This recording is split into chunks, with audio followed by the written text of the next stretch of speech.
여정을 살아가실 수 있기를 바랍니다.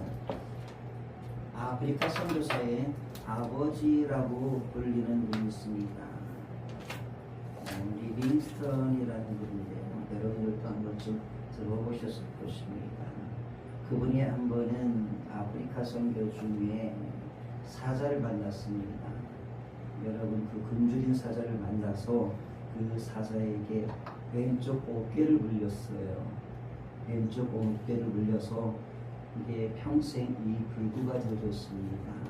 그리고 이 왼쪽 어깨에는 11개의 이빨 자국이 있었다고 합니다. 11개의 이빨 자국이 있었다고 그래요. 좀 생각하면 그래요. 선교하러 갔는데, 하나님의 일을 하러 갔는데 사자를 만나서 왼쪽 어깨가 물리고 불구가 됐어요. 그러면 이렇게 원망할 수도 있을 것 같아요. 선교하러 갔는데, 하나님의 일을 하러 갔는데 웬 날벼락, 웬 이런 고난, 이렇게 생각할 수 있었을 것 같습니다.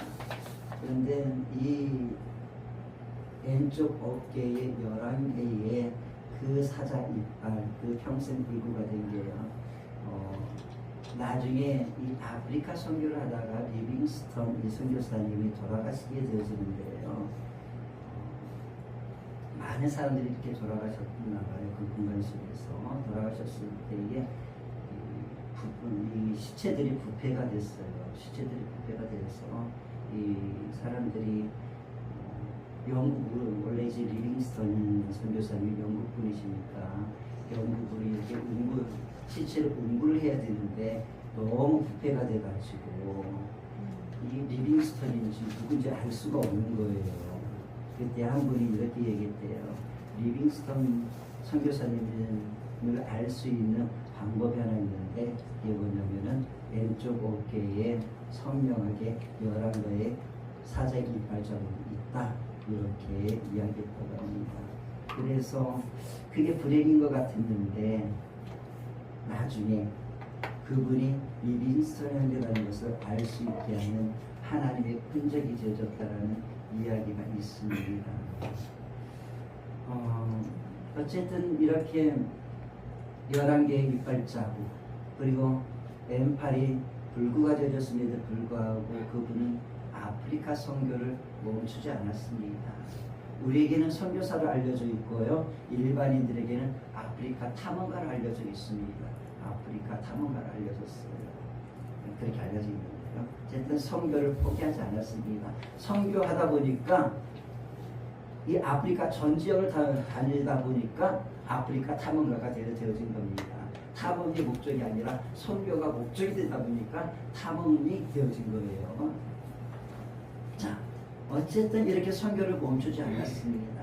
한 번은 이분이 이제 글라스고 대학교의 연사로 초청되어져서 아프리카 선교에 대한 강연을 하고 있었습니다. 그때 한 학생이 이런 질문을 던졌습니다. 선교사님은 목숨을 잃을 뻔한 많은 위기를 아프리카 탐험 선교 여정 속에서 겪었는데, 그럼에도 불구하고 끝까지 선교를 포기하지 않냐고 그 길을 달려갈 수 있었던 비결이 무엇입니까? 라고 물었어요. 그때 이 리빙스턴 선교사님이 그 청중들을 향해서 이렇게 말했습니다. 그것은 바로 마태복음 28장 20절에 기록되어 있는 말씀 때문입니다. 볼지어다 내가 세상 끝날까지 너희와 항상 함께 있으리라는 주님의 말씀 때문에 저는 그 길을 포기하지 아니하고 끝까지 걸어갈 수 있었습니다라고 이렇게 말했다고 합니다. 주님은 제자들에게 말씀하셨습니다. 내가 세상 끝날까지 너희와 항상 함께 하리라. 그리고 오늘 동일하게 이 말씀을 우리에게 주시고 계십니다.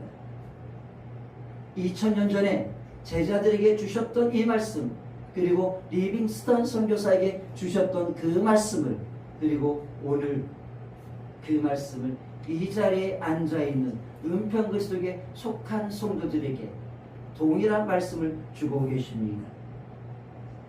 우리 다 같이 한번 더 해보겠습니다. 세상 끝날까지 예수님이 나와 함께 하십니다 라고 한번 고백해 보겠습니다. 세상 끝날까지 예수님이 나와 함께 하십니다. 그렇습니다. 예수님은요 2000년 전에는 제자들의 예수님이셨습니다. 그리고 리빙스턴이 아프리카에서 선교할 때에는 리빙스턴의 하나님이고 리빙스턴의 예수님이셨습니다. 그러나 지금은 누구의 예수님이십니까? 오늘 바로 여러분의 예수님이신 것입니다. 그 예수님이 여러분과 지금까지 같이 함께 걸으셨던 것처럼 여러분의 평생에 남은 여정 그리고 저 천국의 여정까지 같이 걸어가실 줄로 믿습니다. 여러분, 우리는 어떤 존재입니까? 예수님이 영원히 함께하는 존재입니다. 그리고 우리 교회는 어떤 교회입니까? 세상 끝날까지 예수님이 함께 하시는 교회입니다. 오늘 우리가 이 땅을 살아가면서 가져야 할 믿음이 바로 이 믿음입니다. 예수님이 나와 함께 하십니다. 내가 어딜 가든지 새벽 날개를 치며 바다 저 끝에 가서 거할지라도 그곳에서 예수님이 나와 함께 하십니다. 프랑스의 폭염이 때문에 많은 일이 있지만 그래도 그곳에서도 다이안과 예수님이 함께 하신다는 믿음, 그리고 중앙아시아에도 예수님이 함께 하신다는 믿음, 그 믿음을 갖고 우리의 삶의 여정을 걸어가는 것입니다. 이 믿음 있으면 아프리카가 두렵지 아니하고요, 그리고 중앙아시아도 두렵지 아니하는 거고요, 또 태산을 넘어 한국에 가도 빛 가운데로 걸어가는 것이고요, 아무도 하나님을 예배하지 않는 곳에서요 예배자로서의 삶을 살아낼 수 있고요, 복음이 없는 곳에서 복음의 삶을 살아낼 수 있습니다.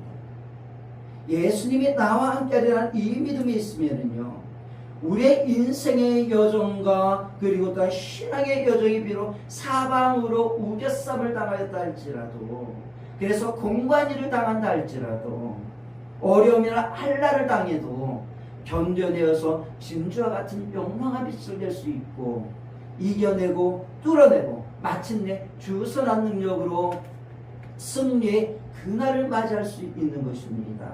왜 그렇습니까? 그 이유가 무엇입니까? 세상 끝날까지 예수님이 나와 함께 하시는데, 그냥 함께 하시는 게 아니라 어떤 능력을 가지고요? 하늘의 권세와 땅의 권세를 가지고 천지를 창조하신 하나님의 능력과 그리고 또한 그 권세를 가지고 예수님이 우리와 함께 하시기 때문에 그렇습니다. 그냥 함께 하시는 게 아니라 권세를 가지고, 하나님의 권세죠. 그 하나님의 권세를 가지고 우리와 함께 하십니다. 그래서 우리는 주선한 능력으로 어디에 있든지 승리할 수 있고 평안할 수 있고, 그리고 또한 하나님께서 우리에게 맡겨주신 거룩한 뜻과 주님의 이대한 비전을 나의 삶을 통해서, 그리고 또한 나의 약함 속에서도 능히 이루어갈 수 있게 해주는 것입니다. 너희는 가서 모든 민족을 제자로 삼아라. 무슨 의미일까요? 이건 이런 의미입니다. 너희가 진정 나의 제자냐? 그렇다고 한다면 이 땅 누구에게나 가서 그 사람을 제자로 세워가는 삶을 살아라, 이런 의미입니다. 오늘 이 말씀을 우리 시대를 살아가는 그리스도인들에게 적용한다고 한다면요 이렇게 들리는 것입니다. 너희가 만일 그리스도인이라고 한다고 한다면은, 그리스도인이 되었다고 한다고 한다면은 누구에겐가 가서 그 사람을 그리스도인으로 만들어내라 라는 것입니다. 너희가 하나님을 기쁘시게 하는 예배자로 살아가고 있느냐? 그렇다고 한다면 너희는 누구에겐가 가서 그 사람을 하나님을 예배하는 사람으로 만들어내라는 의미인 겁니다. 너희가 예수 그리스도의 이름으로 구원을 받았느냐, 이 땅에서, 그리고 저 영원한 천국을 받았느냐? 그렇다고 한다면은 누구에겐가 가서 그 사람을 구원하는 삶을 살아라. 이런 의미인 것입니다. 복음을 전함을 통하여서 누군가를 구원하는 삶을 살아가라. 여러분, 이런 삶을 살아가는 것을 우리가 뭐라고 말을 합니까? 전도 이렇게 말합니다. 그리고 선교 이렇게 말을 하는 겁니다. 전도와 선교, 이게 구체적으로 어떤 의미일까? 어떻게 들릴까? 이렇게 우리가 고민을 하는데요. 생각하는데, 사실 전도와 선교는 넓게 생각하면 같은 의미입니다. 같은 의미인데요.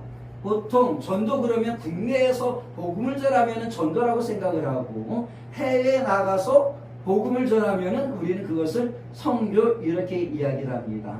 그렇죠? 그래서 해외에 나가서 선교하시는 분은 우리는 뭐라고 합니까? 선교사 이렇게 말을 하죠. 선교사 그렇게 말을 합니다. 그런데 전도와 선교는 사실 비슷한 의미고 같은 의미입니다. 그러나 이제 성경적으로 이제 선교는 단순히 해외에 나가서 복음을 전하는 것만을 선교라고 말을 하지는 않습니다. 예수 그리스도의 삶과 말로 증언하여서 사람들을 하나님을 알고 제자가 되도록 돕는 모든 사역을 선교라고 말을 하는 겁니다. 선교라고 말을 하는 거예요. 그러니까 해외뿐만 아니라 국내에서 가정의 선교사, 가정으로 나가는 것도 선교이고요. 그리고 직장 속으로 들어가는 것도 선교이고요. 그리고 또한 학교로 가는 것도 선교로 들어가는 겁니다. 그리스도인의 개념 속에서 그렇다는 거예요. 그래서 그 직장, 가정, 지역사회, 학교로 들어가서 그리스도의 사랑을 실천하고 복음을 전하는 것도 선교입니다. 그래서 교회에 보게 되면 이런 선교회들 있잖아요. 직장 선교회, 여선교회, 남선교회, 그리고 농어촌 선교회, 해외 선교회, 이런 선교회 팀들이 있는 거 아니겠습니까? 그리고 우리는 이런 선교에 직접 껴들지는 못할 수 있지만은 기도로서, 그리고 후원함을 통하여서, 봉사함을 통하여서, 간단하게 단기 선교 등을 통하여서 이렇게 선교에 참여할 수 있습니다. 간접적으로도요. 동참할 수 있습니다.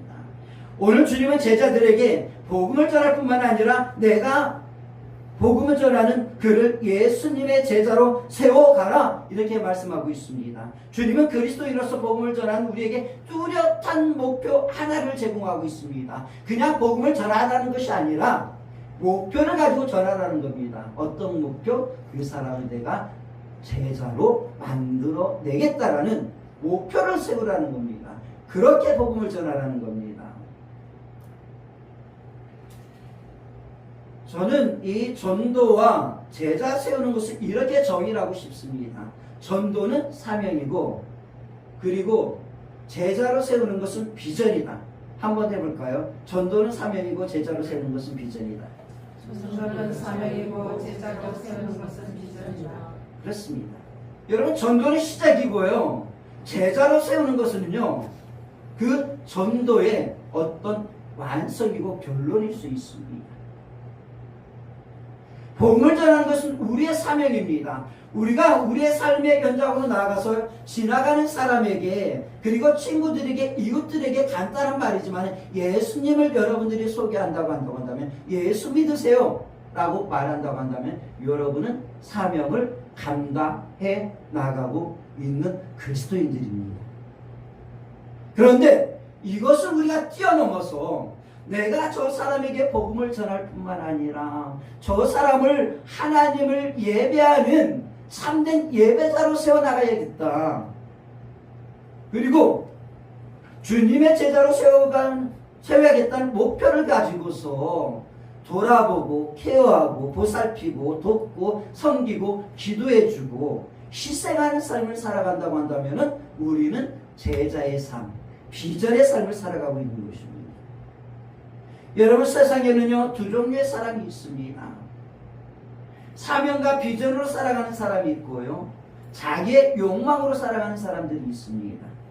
교회도 마찬가지입니다. 교회도요 비전과 사명과 비전으로 살아가는 신앙인들이 있습니다. 그에 반해서요 기복으로 살아가는 신앙하는 신앙인들도 있습니다. 그리고 만약에 여기에 한 가지를 더 추구한다고 한다면은 액세서리 신앙으로 살아가는 사람들도 있습니다. 신앙이 액세서리 그렇게 걸치고 살아가는 교인들도 있습니다. 여러분 묻습니다. 여러분은 어디에 속해 있습니까? 여러분은 제가 봤을 때는 신앙을 액세서리 정도로 여기고 살아가는 것 같지는 않아요. 신앙을 액세서리로서 여기고 살아간다고 한다면요 이 자그마한 교회 안 나올 것 같습니다. 큰 교회 가야지 좀 그렇잖아요. 큰 교회 가야지 좀 폼이 나잖아요. 여러분 부활하신 주님이 이 자리에 오신다고 한다면 우리에게 무엇라고 말을 할까요? 사명과 비전 그리고 복음을 전하고 제자로 세우는 그리스도인이 되라고 말씀하지 않겠습니까? 그렇게 그곳에 모인 이들은 주님으로부터 사명과 비전을 받았습니다. 그리고 그들은 사명과 비전을 가지고 땅끝까지 복음을 전하기 위하여 제자들을 세우기 위하여 걸어갑니다. 그들의 시간을 하나님 앞에 드립니다. 전도에 선교에 목숨을 걸고 나갑니다. 그런데 여러분 그들이 하나님께 드린 시간이 있습니다. 그들의 나이가 몇 살 정도 되었을까요? 예수님의 제자들의 나이가 몇 살 정도 되었을까요? 예수님보다 나이가 어렸었겠죠. 뭐 베드로가 예수님보다 한 2살 정도에서 1살 정도 어리다고 이렇게 보니까요. 베드로가 가장 나이가 많았으니까 한 20대 후반에서 30대 초반 정도 되었을 것입니다.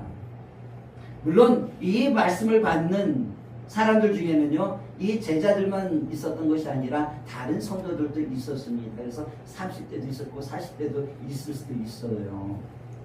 자, 어쨌든요 이들의 나이는요 20대 후반 30대 초반 정도 되어지고요 또 많이 된다면 40대도 있을 수 있습니다. 우리는 이 나이를 이렇게 말합니다. 인생의 한근기 이렇게 말을 하죠. 인생의 한근기라고 말합니다. 여러분 그들이 하나님을 위하여서 예수 그리스도를 위하여서 사명과 비전을 위해서 드린 그 시간들은요 그들의 나이는요 인생의 한근기였습니다. 그 시간을 드렸어요. 이들은요 쓰다가 남은 시간을 사명과 비전으로 살아간 것 아닙니다. 잉여의 시간을 하나님과 예수님 앞에 드렸던 것이 아닙니다. 가장 중요한 시기, 가장 아름답고 가장 꽃다운 시기, 그 시간들을 하나님 앞에 드렸던 것입니다. 복음과 비전을 위해서 드렸던 것입니다. 간혹 그리스도인들 중에 살아가면서 신앙인들 중에 쓰다가 남은 시간을 하나님 앞에 드리는 그리스도인들이 있습니다. 시간이 남아서 예배드리고 시간이 남아서 기도하고 시간이 있으니까 봉사하고 시간이 남으니까 봉사하고 시간이 남으니까 전도하고 잉여의 신앙을 하나님 앞에 드리며 살아가는 크리스천들이 있습니다. 그런데 여러분 생각해 보세요. 하나님께서 우리를 그렇게 대하신 적이 한 번도 없습니다. 여러분 하나님의 시간이 남아 돌아서요 이 인간을 창조하신 것 아닙니다. 여러분 하나님이 시간이 남아 돌아서요 심심해서요 우리에게 찾아오신 적 한 번도 없습니다. 하나님의 시간 속에서 가장 귀한 시간 속에서 우리에게 찾아오시고 세상에 내려와서 십자가를 지시고 죽으시면서 생명을 주신 것입니다. 그러므로 사랑하는 성도 여러분, 오늘 우리가 하나님 앞에 드리고 있는 이 시간이 잉여의 시간을 드리는 시간이 되지 않기를 바랍니다. 쓰다가 남은 시간,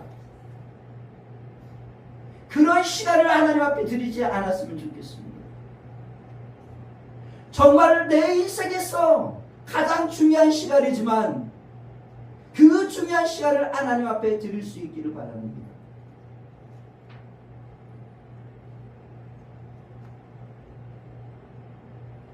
여러분, 우리가 인생의 한 분기를 하나님 앞에 드려야 하는데 우리가 인생의 안근기를 하나님 앞에 드릴 수 있는 이유가 무엇일까요? 그것은 다른 게 아닙니다. 바로 주님께서 우리를 위하여서, 나와 여러분을 위하여서 가장 귀한 시간을 십자가에 달려 돌아가심을 통해 우리에게 주셨기 때문에 그렇습니다. 그 사랑을 우리가 어떻게 받았다고 한다면, 우리가 어떻게 쓰다가 남은 시간만 하나님에게 드릴 수 있겠습니까? 쓰다가 남은 것을 하나님 앞에 드릴 수 있겠습니까? 쓰기 전에 하나님 앞에 드려야 되지 않겠습니까? 내 인생 속에서 가장 중요한 시간, 내 인생 속에서 가장 화려한 순간을 하나님에게 드릴 수 있어야 하지 않겠습니까? 그러면 사랑하는 성도 여러분, 우리 인생의 한군기는 언제일까요? 바로 지금 이 시간이 여러분의 인생 속의 한군기입니다. 앞에서도 말씀드렸던 것처럼 우리는 보통 인생의 한군기 하면 20대, 30대, 40대 이렇게 생각을 합니다. 그리고 나이가 들면서 이제 60이 넘어가고 70이 되면 잉여의 삶을 살아간다고 이야기합니다. 그런데 주님이 이렇게 말씀하십니다. 사도행전 2장 17절에서 이르시기를 성령이 오시면 너희의 자녀들은 예언할 것이요 젊은이들은 환상을 보고 늙은이들은 꿈을 꾸리라 말씀하고 계십니다. 여러분, 이게 무슨 의미입니까? 영적인 안근기는요, 나이를 떠나서 예수님을 만나고 부활하신 주님을 만나서 주님과 함께 살아가면은, 그리고 성령의 임재를 경험하면 그 시간이 바로 인생의 안근기이고 영혼의 안근기, 또 영적인 안근기라는 것입니다. 우리는 안근기를 나이로 그리고 잘 나가는 시간, 그리고 성공을 생각합니다. 그러나 하나님 우리의 안근기를 성령님을 만난 그 시간으로 판단하시는 것입니다. 여러분, 우리의 인생에 있어서 안근기는 지나간 시간이 아니라 바로 지금 이 시간, 성령님의 임재 안에서 하나님을 예배하는 이 시간인 것입니다. 여러분의 시간들을 잉여의 시간으로 살아가지 마십시오. 또한 잉여의 시간을 하나님 앞에 드리지 마십시오. 하나님께서는 여러분의 시간들을 잉여의 시간으로 주신 적이 한 번도 없습니다. 여러분이 빈부귀천을 떠나서 모두에게 황금과 같은 시간을 여러분들에게 주신 것입니다. 보세요. 사도 요한은요, 나이 90이 들었습니다. 90이 넘어서 반모섬이라는 애딴 섬에 유배를 당합니다. 그러나 그는 유배의 공간, 고난의 공간 속에서 무엇을 기록합니까? 요한계시록을 써내려갔습니다. 요한계시록. 고난의 공간이었습니다. 90이 넘었습니다. 그럼에도 불구하고 그 고난의 공간 속에서 요한계시록을, 하나님의 말씀을 써내려가는 황금기의 공간과 황금기의 시간을 살아간 것입니다. 여러분, 우리도 마찬가지입니다. 우리가 어디에 있든지 어떤 환경에 있든지 그곳에서 예배하고 기도하고 나이를 떠나서 하나님의 말씀이 임하는 시간을 살아가면 하나님은 우리의 시간과 공간을 영혼의 안근기 같은 시간 속에 살아갈 수 있도록 바꾸어 주시는 것입니다. 그러므로 사랑하는 성도 여러분, 이 시간 여러분의 가장 좋은 시간을 하나님 앞에서 살아갈 수 있기를 바랍니다. 여러분, 우리가 이 땅에서 나의 소중한 시간을 하나님 앞에 드림을 통하여서 예배자로서 그리고 선교자적 정신으로 살아간다고 한다면, 우리가 살아가는 땅을 거룩한 땅으로, 생명의 땅, 복음의 땅으로 바꿀 수 있지 않겠습니까? 아무도 예배하지 않는 곳에서 우리가 예배자로서 삶을 살아가고, 아무도 복음을 전하지 않는 곳에서 우리가 복음을 전하면 그곳에서 하나님의 거룩한 영광이 드러나고 복음의 꽃을 피워내고 구원의 놀라운 일이 일어나지 않겠습니까? 아무도 거룩하지 않은 곳에서 거룩의 삶을 살아간다고 한다면 그곳에 하나님의 거룩이 드러나지 않겠습니까? 아무도 빛이 되지 않는 곳에서, 아무도 빛이 되지 않는 어둠의 땅에서 우리가 빛이 된다고 한다면 그곳에 그리스도의 빛이 찬란하게 하나님의 영광이 찬란하게 비추지 않겠습니까? 여러분, 세상에는 두 종류의 사람이 있습니다. 천국 문을 닫는 사람이 있고요, 그리고 천국의 문을 열고 천국으로 영혼을 인도하는 사람들이 있습니다. 여러분, 우리를 통해서요 천국의 문이 열리고 우리를 통해서 하나님이 임하실 자리가 확보된다고 한다면, 여러분들을 통하여서 하나님이 임하실 자리가 확보된다고 생각을 해보세요. 얼마나 하나님이 기뻐하시겠습니까? 얼마나 큰 은혜입니까? 여러분의 가정이 여러분 때문에 하나님이 임하실 자리가 생겨나고, 여러분의 직장이 여러분 때문에 하나님을 예배하는 자리가 생겨난다고 생각해 보세요. 얼마나 뿌듯합니까? 한 주간의 삶을 살아가면서.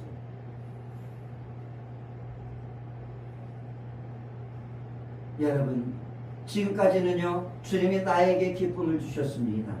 그러나 이제부터 우리는 주님을 기쁘게 하는 삶을 살아야 합니다. 그러기 위해서는요 우리는 마태복음 28장 앞에 서야 합니다. 복음을 전하고 제자를 만들라는 사명과 비전 앞에 서 있어야 합니다. 저는 우리 은평그리스도교회가 이런 사명과 비전을 가졌으면 좋겠습니다. 은평 지역을 복음화시키자는 비전, 늦지 않았습니다. 그리고 이 교회가 26년 전에 이 은평 지역에 세워졌을 때에 이 사명과 비전을 가지고 은평 지역에 세워진 것 아니겠습니까? 여러분, 반드시 은평 지역을 복음화시킬 수 있게 해 주옵소서라고 기도하실 수 있기를 바랍니다. 왜 이름이 은평이겠습니까? 은평 지역을 복음화시키자는 것 때문에 은평이 아니겠습니까? 그리고 그 지경을 넓혀서 세계 선교도 감당해내는 비전을 가질 수 있기를 바랍니다. 사랑하는 여러분, 예수님은 우리를 사명과 비전을 위해 사용하시기를 원하고 있습니다. 우리 교회는 작은 교회지만 그래도 하나님에게 쓰임받고 있는 교회입니다. 작은 힘이지만 우리는 은평 지역의 복음화를 위해서 기도하고 있고 전도하고 있습니다. 주일마다 그 일을 위해서 서초에서 달려오고, 인천에서 달려오고, 용인에서도 달려오고, 고양시에서도 달려오고, 은평 지역에서도 달려오는 것 아니겠습니까? 그리고 작은 힘이지만 단기 선교로 중앙아시아에 복음을 심기 위해 가는 청년이 있습니다. 지금은 한 사람이 갑니다. 물론 다른 팀들하고 이렇게 9명의 청년들이 모여서 함께 가긴 하지만요, 나중에는 우리 교회가 주체적으로 팀을 꾸려서 오롯이 우리 은평그리스도교회 팀을 꾸려서 갈 수 있는 그런 비전을 우리가 가져볼 수 있기를 바랍니다. 여러분, 주님은 지금 여러분을 파송하시고 있습니다. 그 파송지가 집이고 직장이고 여러분이 밟는 땅입니다. 여러분에게는 그것을 천국으로 만들 수 있는 힘과 능력이 있습니다. 그리고 안총령 한준하 전도사를 중앙아시아와 예루살렘을 향해 7월 6일부터 26일까지 단기 선교로 파송합니다. 여러분, 이게 얼마나 놀라운 은혜입니까? 우리 교회는 지금 마태복음 28장 18절에서 20절의 말씀을 지상 최후의 명령, 세계 선교라는 사명과 비전을 이루어가고 있는 교회인 것입니다. 저는 리빙스턴의 이야기로 오늘 설교를 시작했습니다. 그가 남긴 유명한 말을 하나가 또 있습니다. 그 말은 무엇이냐면, 사명이 있는 한 하나님은 나를 데려가시지 않는다 라고 말했습니다. 다 같이 한번 해보도록 하겠습니다. 사명이 있는 한 하나님이 나를 데려가시지 않는다. 아멘.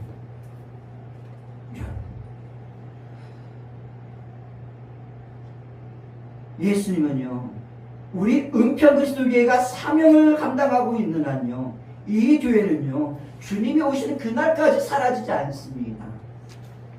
하늘의 권세와 땅의 권세를 가지고 계신 주님이 함께 하시는 교회가 됩니다. 여러분, 주님은 사명을 품고 비전을 향해 달려가는 교회를 사용하시는 것입니다. 여러분, 우리가 해야 할 일은요, 전도와 선교입니다. 전도와 선교 멈춰서는 안 됩니다. 교회는 이 일을 위해서 존재합니다. 우리는 결코 홀로 걷지 않습니다. 예수님이 함께 걷고 있습니다. 사랑하는 성도 여러분, 두려워하지 마십시오. 세상 끝날까지 예수님이 함께 하십니다. 가서 복음을 전하십시오. 제자를 세우십시오. 여러분의 가장 귀한 시간을 하나님 앞에 드리십시오. 하늘의 권세와 땅의 권세를 가지신 예수님이 세상 끝날까지 함께 걸어가실 것입니다. 이 믿음 가지고 힘들 때마다 이 믿음 가지십시오. 예수님이 나와 함께 하신다로 살아가면서 주 선한 능력으로 뚫어내고 개척해내고 이겨내며 승리의 노래를 부르며 살아갈 수 있기를 축복합니다.